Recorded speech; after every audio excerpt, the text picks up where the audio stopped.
रामा की दुनिया में आप सभी का स्वागत है। भगवान से चाहती हूँ कि आप सब अच्छे होंगे, मैं भी अच्छी हूँ। मैं एक आज ऐसा नुस्खा बताने जा रही हूँ छोटे बच्चों के लिए, जिससे हमारे बच्चे को ठंड से बचा कर रखें और उसे जुकाम या खांसी हो जाए तो क्या करना चाहिए।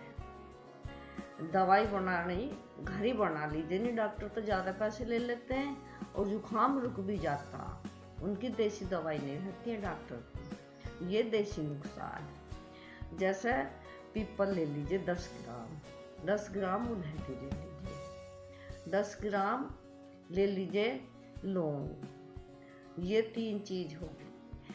4 काली मिर्च ले लीजिए, इन्हें अच्छे से पीस लीजिए। सिलबट्टे पे पीसा तो सिलबट्टे को धो लीजिए, कभी मिर्च नमक का हो रहा हो।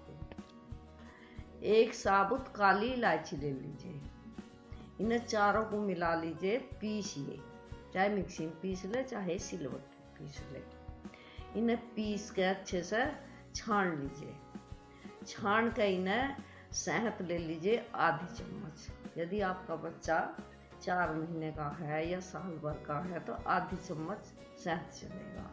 यदि आपका बच्चा 2 साल का या 4 साल का है तो 1 चम्मच शहद में मिला लीजिए, ज़्यादा मत मिला लीजिए।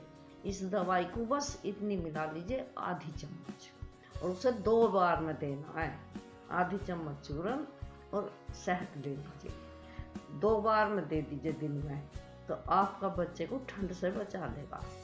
यूँ मेरा नुस्खा, और ज़रूर करके देखिए, मेरा प्रैक्टिकल है, बच्चा ठीक हो जाएगा। डॉक्टर तो ज़्यादा पैसे ले लेते हैं और बच्चा ठीक नहीं हो पाता, तो करिए इस नुस्खे को।